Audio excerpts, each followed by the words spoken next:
Assalamualaikum warahmatullahi wabarakatuh. Jumpa lagi di channel Babi Rahman. Saya hari ini akan membahas beberapa pertanyaan yang serupa yang sebenarnya sudah saya jawab di episode-episode sebelumnya ya. Jadi mungkin saat ini sedang ramai-ramainya, sedang marak-maraknya bank melakukan pengajuan eksekusi lelang. Jadi mungkin ada beberapa nasabah bank yang oleh pertimbangan bank tidak lagi perlu diberikan fasilitas relaksasi ataupun restrukturisasi, sehingga bank memilih penyelesaian melalui jalur lelang. Sebenarnya lelang itu sendiri memang hak dari bank, seperti penjelasan saya sebelumnya bahwa nasabah yang diajukan lelang itu karena nasabah itu udah one prestasi, artinya kalau dia nggak menunggak tentu nggak akan dilelang. Bahwa lelang adalah upaya bank dalam rangka mendapatkan penyelesaian terhadap utangnya yang telah diberikan bank kepada debitur yang tidak dapat dikembalikan sesuai jadwal yang telah diperjanjikan. Saya akan membahas dari awal bahwa biasanya yang terjadi yang dilakukan oleh bank misalnya dengan memasang plang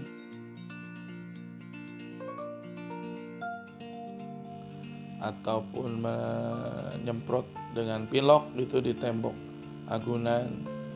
Ini surat dari teman di Purbalingga bahwa aset jaminannya dipasang plang yang tulisannya bahwa aset ini dalam jaminan bank. Yang bersangkutan merasa kecewa, merasa seperti tidak ada tanggapan dari bank bahwa itikat baik untuk kembali mengangsur karena usahanya sudah berjalan tidak ditanggapi bank, tapi malah direspon dengan dipasang plang. Ya, bahwa sebenarnya nggak ada hak bank untuk masang plang atau nyemprot tulisan itu nggak ada, karena selama kredit itu selama jaminan itu belum dilelang, artinya kepemilikannya belum berpindah, berarti masih milik nasabah. Kalaupun sertifikat rumah Anda ada di bank, itu kan hanya kebetulan sedang buat jaminan gitu. Kalau bank kemudian mau masang plang ataupun masang tulisan spanduk, itu sebenarnya nggak ada haknya dia. Belum ada perpindahan kepemilikan, apalagi tanpa seizin, tahu-tahu sudah disemprot gitu ya. Seringkali saya mendapatkan laporan keluarganya kemudian menjadi histeris, kemudian ketakutan semua serumah gitu, terus akhirnya menjadi ribut di keluarga gitu. Saya sangat menyayangkan sikap oknum pegawai bank yang seperti itu, karena sebenarnya tidak ada maksud lain dengan pemasangan plang itu hanya untuk mempermalukan. Faktor psikologis saja untuk melakukan penetrasi psikologis supaya debiturnya kemudian menjadi panik gitu. Sebenarnya itu bisa ditolak.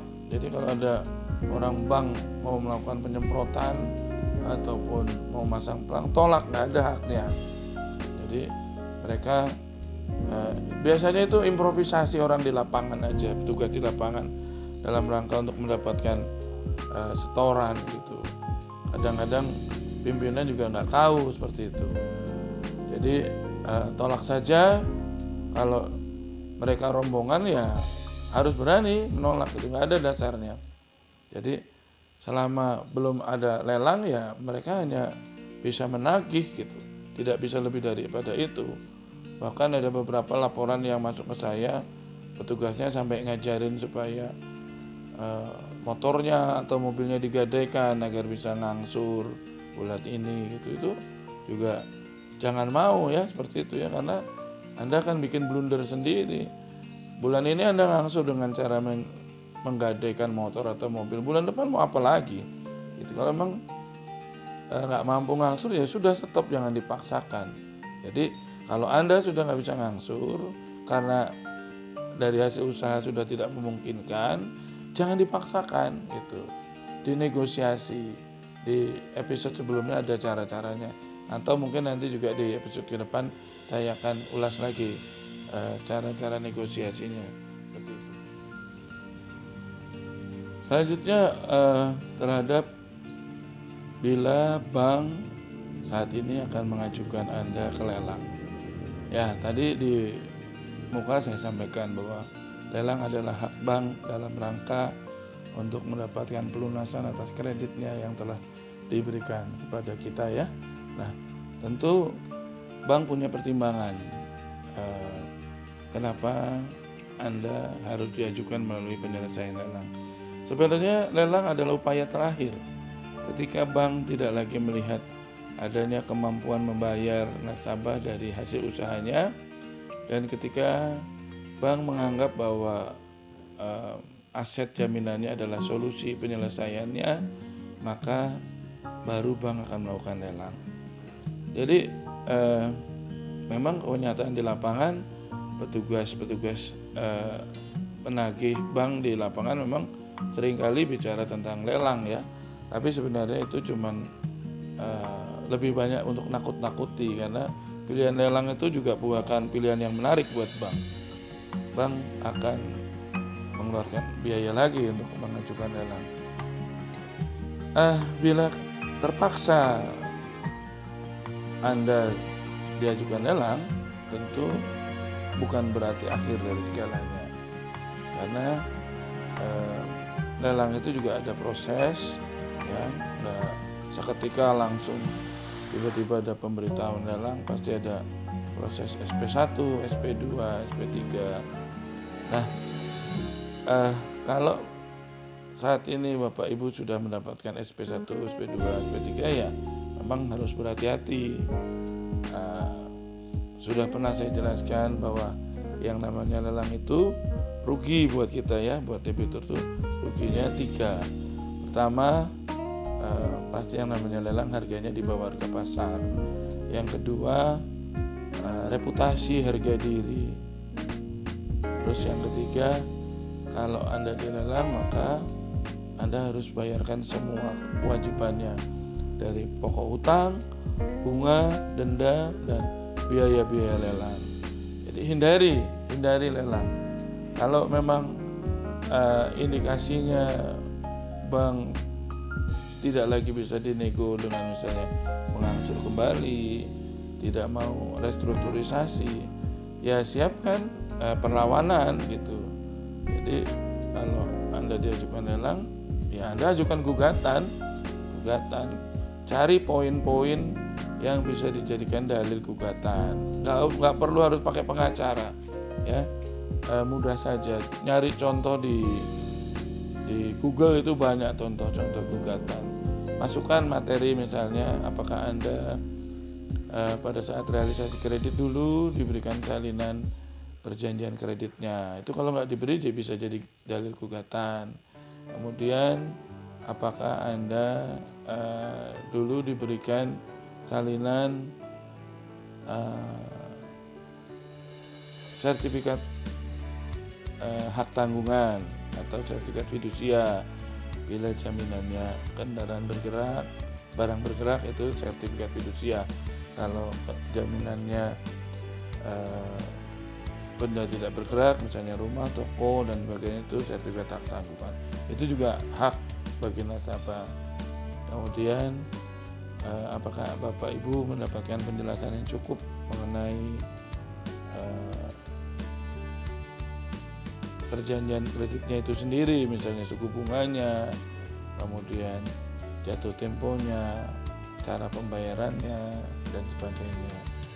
Itu bisa jadi dalil gugatan. Apakah Bapak Ibu pernah mengajukan restrukturisasi, tidak diterima atau tidak dikabulkan, itu juga bisa dijadikan dalil gugatan. Maka saya sering sampaikan, komunikasi dengan bank itu tidak dengan lisan saja, tapi juga dengan tertulis. Misalnya jika Bapak Ibu minta restrukturisasi, jangan cuma lisan tapi juga tertulis. Itu biasanya proses hukum itu bisa makan waktu sampai 1 tahun ya. Jadi gugatan terhadap bank itu bisa memundurkan waktu lelang mungkin sekitar 1 tahun. Nah, saya mendorong bahwa bila Anda sudah diajukan lelang dan kemudian Anda bikin perlawanan dengan gugatan, Anda juga harus segera berpikir bagaimana segera menyelesaikan utang itu.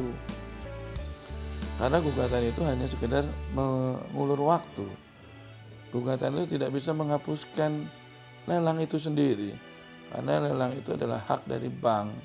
Jadi sering saya bilang, kalau Anda nggak nunggak nggak bakal dilelang. Anda mau jadi nasabah 20 tahun, 30 tahun, kalau nggak nunggak ya nggak bakal dilelang. Nah, kenapa Anda dilelang? Karena Anda sudah bukan prestasi, Anda sudah citra janji gitu. Nah, gugatan tadi memang hanya untuk mengulur waktu saja, sehingga Anda punya waktu cukup, mungkin sekitar 6 bulan sampai 1 tahun untuk bisa menjual aset, sehingga kemudian Anda bisa nego ulang untuk bisa melunasi pinjamannya. Kebanyakan bank kalau sudah digugat, kemudian Bapak Ibu punya etiket baik, misalnya aset terjual, kebanyakan bank juga akan lebih memilih berdamai tanpa melanjutkan proses lelang itu sendiri. Jadi kalau Anda diajukan lelang, segera gugat, karena gugat adalah cara menaikkan bargaining Bapak Ibu terhadap bank. Ketika bank sudah menerbitkan jadwal lelang, itu maka artinya Bapak Ibu sudah dalam posisi bargaining yang lemah, bank dalam posisi bargaining yang sangat kuat. Kalau Anda tidak lakukan gugatan, Anda tidak ada koreksi bargaining, tidak ada koreksi posisi tawar terhadap bank. Maka dari itu saran saya, kalau sudah diajukan lelang, segera gugat banknya ya. Ada juga beberapa laporan masuk ke saya mengenai somasi ya. Jadi ada rekan di Jogja yang mendapat somasi dari bank, yang kurang lebih somasinya adalah ancaman bila tidak segera dilunasi maka akan diajukan lelang. Ya, somasi itu sendiri bisa diartikan sebagai surat peringatan. Nah, saya biasanya menyimpulkan, mudah-mudahan tidak salah, somasi itu malah mengindikasikan bahwa bank jauh dari proses menuju lelang. Nah, bisa dibilang bank itu menakut-nakuti gitu ya. Karena pada dasarnya bank kalau mau mengajukan lelang tinggal diajukan aja. Ngapain pakai somasi? Dia juga punya hak gitu ya. Termasuk ngapain pakai masang pelang? Ngapain pakai pasang nyemprot temboknya rumah ini dalam pengawasan bank? Toh mereka punya kekuatan yang absolut terhadap lelang itu sendiri, sehingga mereka tidak perlu somasi, tidak perlu masang pelang gitu. Jadi kalau masih masang pelang, masih somasi, ya kemungkinan masih jauh dari proses lelang. Itu indikator yang bisa kita ambil. Kemudian ada juga tentang yang nasabah mendapatkan surat untuk mengosongkan jaminan karena mau dilelang, atau surat untuk pemberitahuan bahwa aset tersebut sudah laku terjual misalnya, sementara Anda sebagai debitur tidak mendapat pemberitahuan.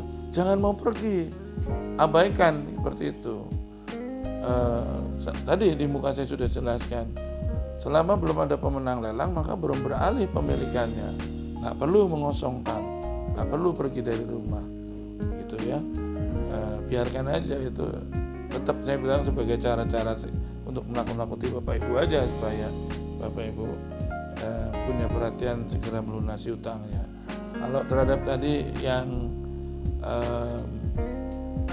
sudah laku gitu, perlu Bapak Ibu ketahui upaya bank dalam mendapatkan pelunasan atas kredit yang telah dikeluarkannya itu hanya punya dua cara, yaitu melelang atau melakukan cesi.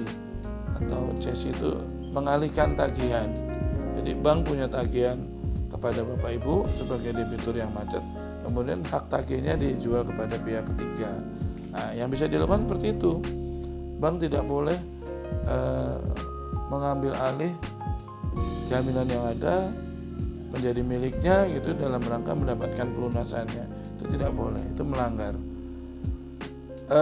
Seperti itu penjelasan saya Bapak Ibu, mudah-mudahan bermanfaat karena ini pertanyaan ini lagi marak, lagi masuk ke meja saya sehingga perlu saya angkat kembali. Demikian dari saya, mudah-mudahan bermanfaat. Sampai jumpa di kesempatan lain. Billahi taufiq wal hidayah. Assalamualaikum warahmatullahi wabarakatuh.